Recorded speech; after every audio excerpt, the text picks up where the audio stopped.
How's it going there, everyone? It's Mr. Zen over here bringing you guys a brand new One Piece chapter discussion. And for today's segment, guys, we are going to be talking about chapter 845, guys. And holy snap, Oda does it again. Every single chapter that's been coming out in Whole Cake Island, guys.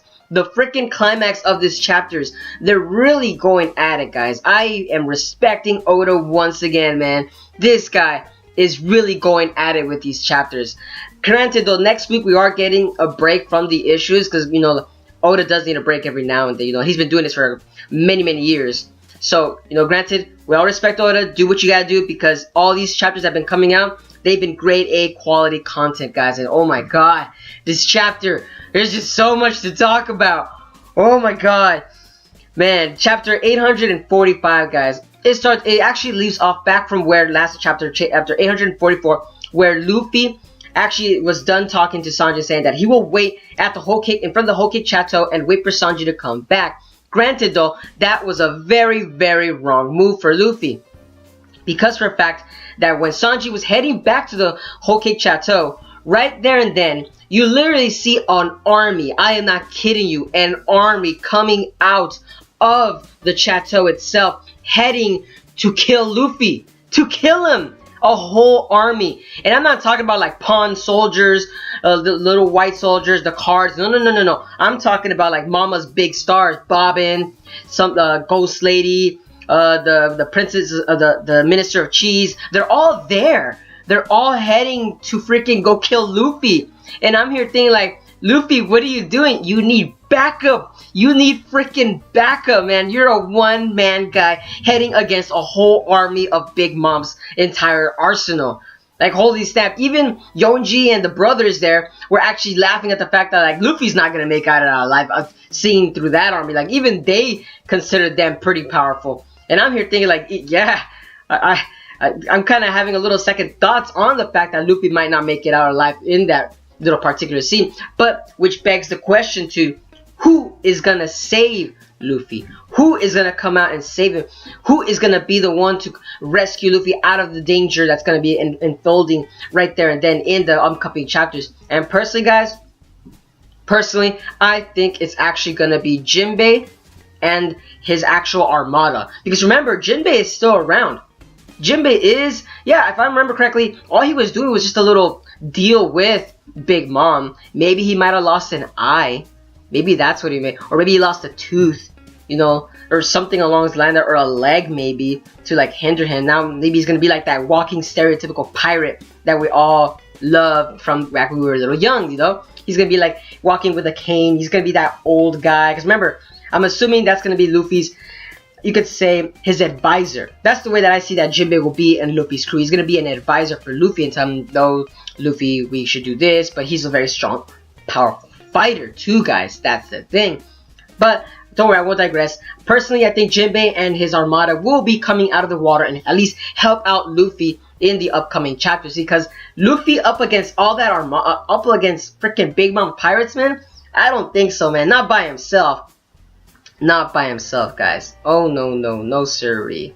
Granted, though, moving on from that particular scene, guys, we then move on to actually seeing Prometheus and Zeus, guys. It was funny actually looking at them from the comical side of view, because when Pound was actually explaining on how they looked, you would actually thought that like they would have looked more fearsome or more at least aggravating to an extent that you would think that like these actual inanimate objects would actually look more fearful. No! Oda does it again and actually gives them a more of a demeanor that actually doesn't look that frightening, you know? You see Prometheus and Zeus is hanging around up there in the clouds, and they're just laughing it off. When one of them had actually like his evil's unhappy too, and I'm here laughing like, man, you must hate your job, then. You must really hate your job, making other people's life miserable. Yikes. What a dilemma that is. But granted though, moving on from that particular scene, we actually then move on to Big Mama actually finally talking and confronting Sanji with the Vinsmoke family. Granted, this particular scene, guys, out of the whole entire chapter was very, very particularly funny, guys. It was a straight up, how do you call it, Beauty and the Beast moment. There were so many Beauty and the Beast moment references in this entire actual chapter, guys, because of the fact that we actually, you know, Oda likes to take things from Disney itself and actually incorporate it into his own story, guys. And remember, Disney's Beauty and the Beast involved with, you know, a princess. I'm sorry, no, a prince falling in love with a random woman. Now it's actually kind of the opposite. A prince has to fall in love with, you could say, like, not a random nobody. She's still a powerful, you could say, a powerful person. But granted, though, it's kind of like the opposite. Like, Oda kind of flipped things around. Think about it. Think about it for a second. It reminds you also of Beauty and the Beast in the fact that, remember when the townsfolk were heading to the Beast's castle to go take him down? This was the exact same feeling of that when Big Mom pirates were heading to go kill Luffy. Granted, though, they were leaving the castle instead of the Disney version where the townsfolk were heading towards the castle. Like, Oda kind of did a reverse thing right there. I kind of noticed that, and that was actually pretty funny at the way that Oda was doing it. And even in the, you could say when Big Mom was talking to the Vince Smoke family, the food and everything, every little inanimate object was actually talking and having a blaster. And I thought to myself, oh my god, this is like Beauty and the Beast rated R right there. It just felt really cringy at the same time due to the fact that the pancakes were telling Sanji, like, oh, eat me, oh, and then like the honey actually spreads itself all over the pancakes, and they're just like, oh, I'm so delicious. I'm just like, you're thinking that's pretty weird. If I was seeing my food talking to me like that, I would just be like, oh no, I just lost my appetite. I do not want somebody telling me, eat me. Oh no. Even Sanji even said it. So can you guys pipe down? Like, even that's the same exact words that were actually thinking to myself, like, can you guys just shut up and let you guys stop eating? And even the food, when they were getting eaten, I believe it was one of the Vince Smoke brothers, they took a bite out of one of the pancakes, and even the pancake was saying, oh, I'm still delicious, aren't I? Oh, and I'm here thinking like, oh my god. This is too much, man. Oda, you really like to do comic relief moments right there. I swear. That comic relief moment in itself, in that whole entire scene, was very well balanced out due to the fact that the serious nature that involved with the Vince Smokes and Big Mama actually conversating with each other. Conversing. Sorry about that.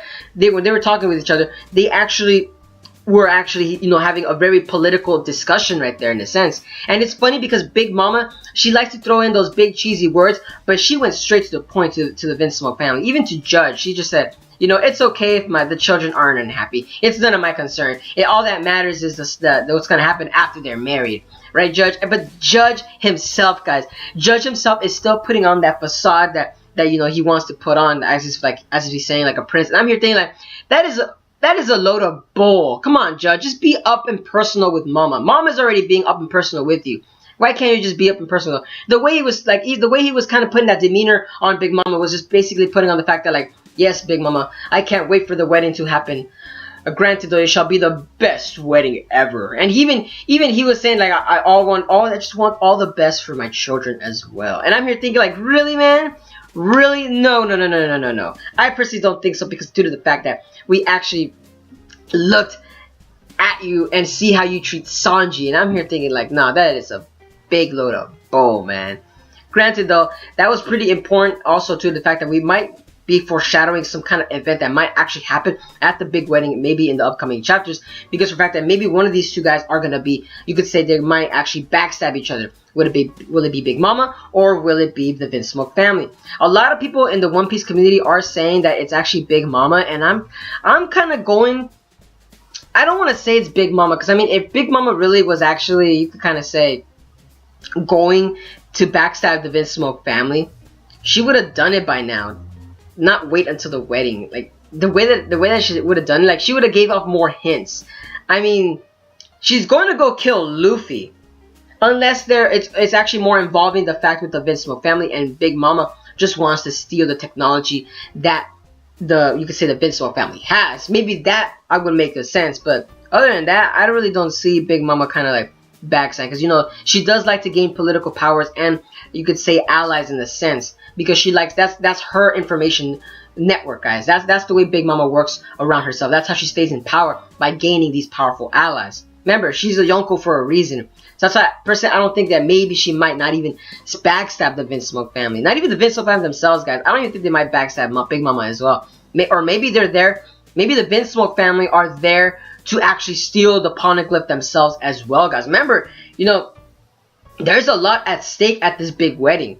So, you know, like these 2 and 2, anything could happen, guys. Anything could happen, you know. And that's what's actually very interesting about these One Piece chapters, is due to the fact, for that explicit reason, because we don't know what might happen. A lot of One Piece, anime YouTubers are actually also on the brink of actually trying to decipher what really will happen at the Big Mom's wedding.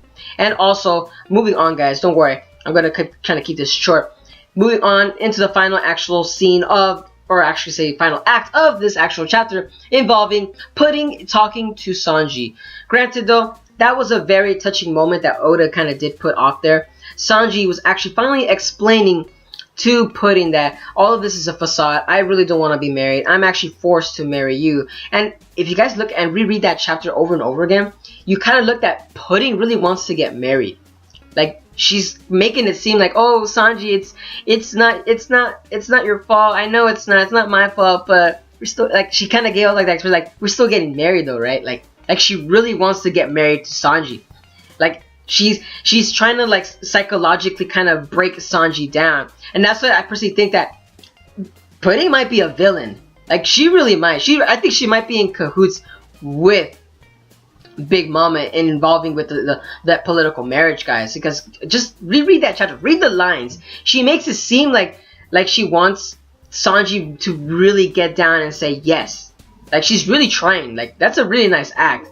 Like, granted though, like, respect for Pudding to actually break Sanji down. And even Sanji at the end of the scene was saying, you know, okay, you know, you're my, he has nowhere to go. He really has nowhere to go, so all he has to really then just rely now is on Pudding to actually escape from the hell that he's in right now.